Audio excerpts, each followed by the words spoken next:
Innal hamdalillah nahmaduhu wa nasta'inuhu wa nastaghfiruh wa na'udzu billahi min syururi anfusina wa min sayyiati a'malina. May yahdihillahu fala mudhillalah wa may yudlil fala hadiyalah. Asyhadu an la ilaha illallah wa asyhadu anna Muhammadan abduhu wa rasuluhu, amma ba'du. Pemirsa, pecinta kajian online PC Bale Endah yang dirahmati oleh Allah Subhanahu wa Ta'ala, tidak ada ucapan yang pantas untuk kita ungkapkan melainkan ucapan Alhamdulillahi Rabbil Alamin.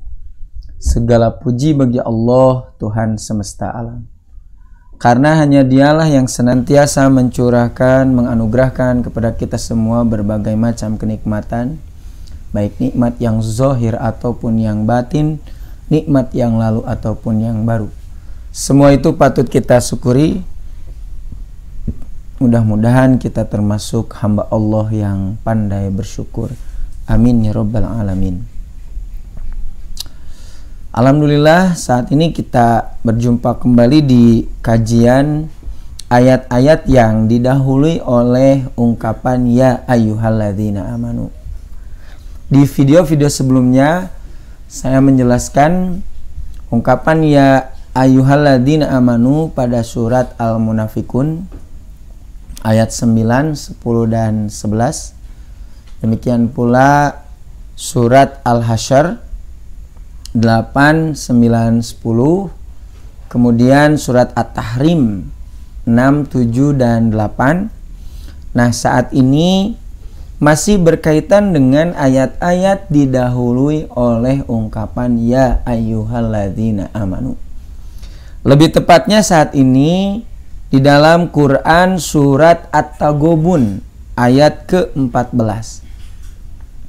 Allah Subhanahu wa Ta'ala berfirman, A'udzubillahi minasyaitonirrajim.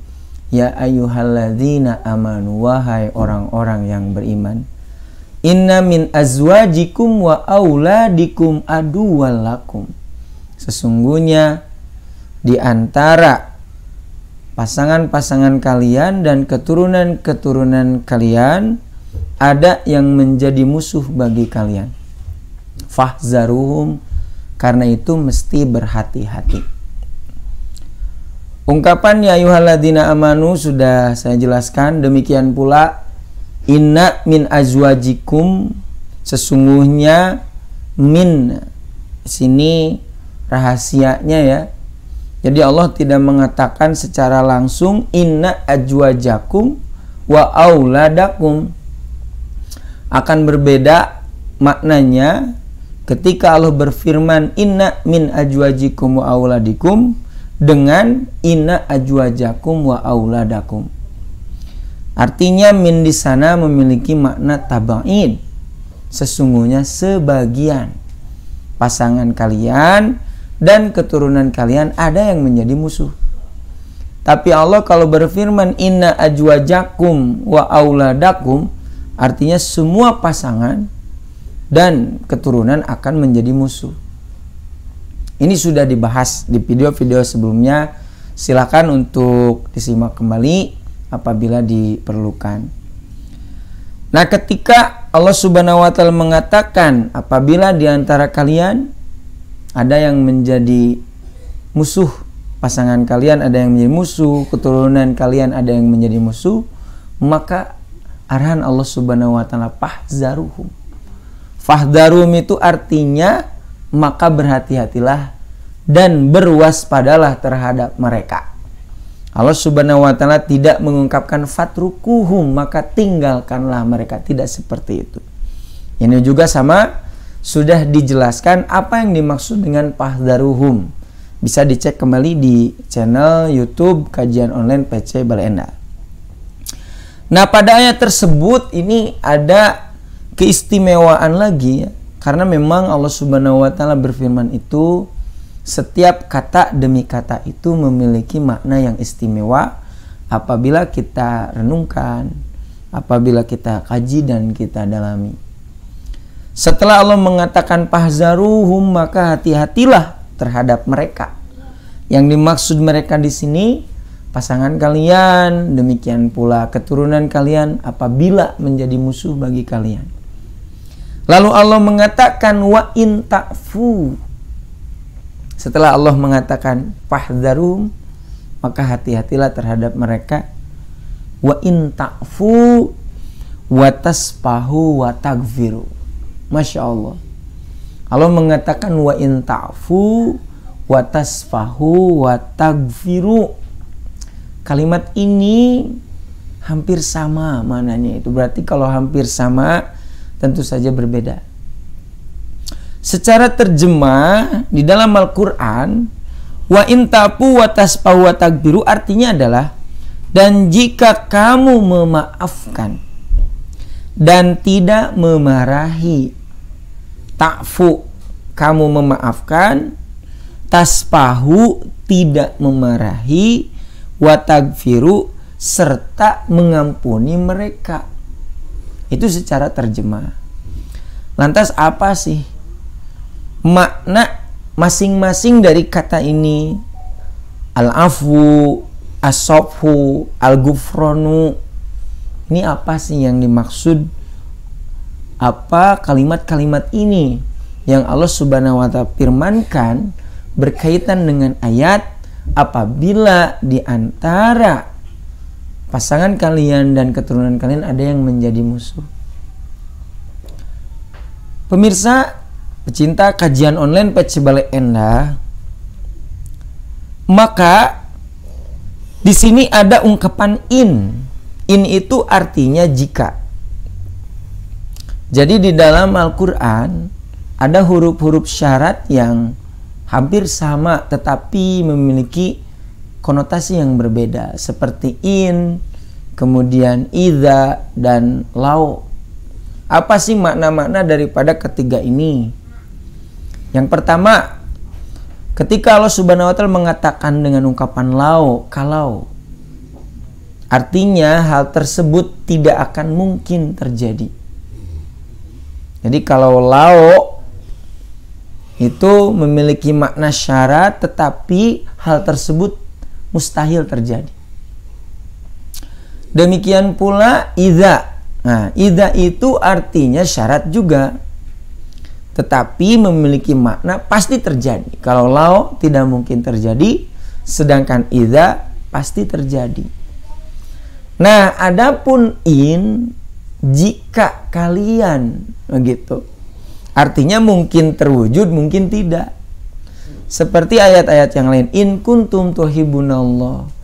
Jika kalian mencintai Allah, artinya ada orang yang tidak cinta kepada Allah. Siapa? Yaitu orang kafir yang tidak percaya atas wujudnya Allah. Karena cinta itu mesti mempercayai adanya dulu. Ketika seseorang tidak mempercayai adanya Allah, ya maka dia tidak akan mungkin cinta. Nah, ungkapan in itu artinya bisa terjadi, bisa tidak. Makanya Allah mengatakan wa in ta'fu, tidak idza afautum atau lau afautum, begitu. Tidak menggunakan idza, tidak menggunakan lau, tetapi menggunakan in. Artinya ada orang-orang yang menyikapi tidak seperti yang diarahkan oleh Nabi, yang diarahkan oleh Allah. Jadi ketika ada pasangan dan keturunan yang menjadi musuh kalian, orang-orang yang menyikapi pasangan dan keturunan ini ada yang tidak mengikuti arahan Allah. Nah, Allah memberikan pilihan.